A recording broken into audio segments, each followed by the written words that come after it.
மாண்புமிகு எதிர்க்கட்சி தலைவருக்கு உறக்கமா பேசுறாரு, நானும் பேசிடுவேன். ஏற்கனவே இந்த திட்டத்தை எல்லாம் நாங்கள் முயற்சி எடுத்து மத்திய சர்க்காருக்கு தெரிவித்து அவர்கள் ஒண்ணு ஜாதிக்கு படியில இப்படிதான் பேசி ஆகணும், வேற எப்படி பேச முடியும்?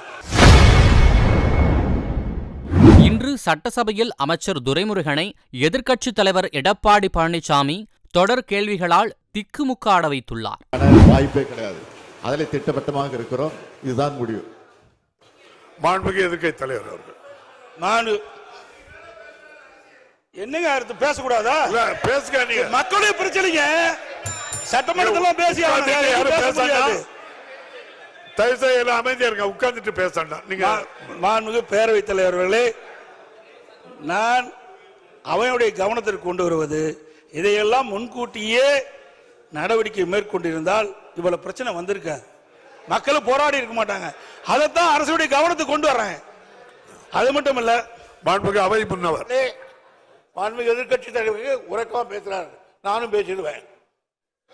ஏற்கனவே இந்த திட்டத்தை எல்லாம் நாங்கள் முயற்சி எடுத்து மத்திய சர்க்காருக்கு தெரிவித்து அவர்கள் ஆன காரணத்தால் தான் இந்த தீர்மானத்தை கொண்டு வந்திருக்கிறோம்.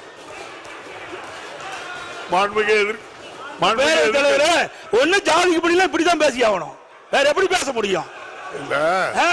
என்ன பேச முடியும்? உங்களுக்கு சரக்கு இருந்தாலும் பேச முடியும். நீங்க முதலமைச்சர் ஒன்றுக்கும் வார்த்தையெல்லாம் பயன்படுத்தாண்டா, அது நீங்க இப்படி பேசுற என்ன அர்த்தம்?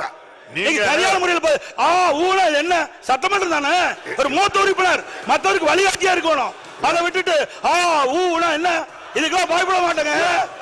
மக்களுடைய பிரச்சனை உயிரை கொடுத்தாலும் காப்பாற்றுவாங்க. நீங்களும் அதே வார்த்தை எங்கிட்ட நடக்காது.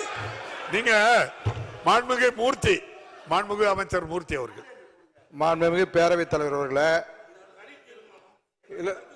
இல்ல இல்ல ஒண்ணுமே போகலைன்னா கிராம சபை கூட்டம் அமைச்சர் அதுல போராட்டத்துல கலந்துக்கிட்டு ஒரு கருத்து சொல்றாரு.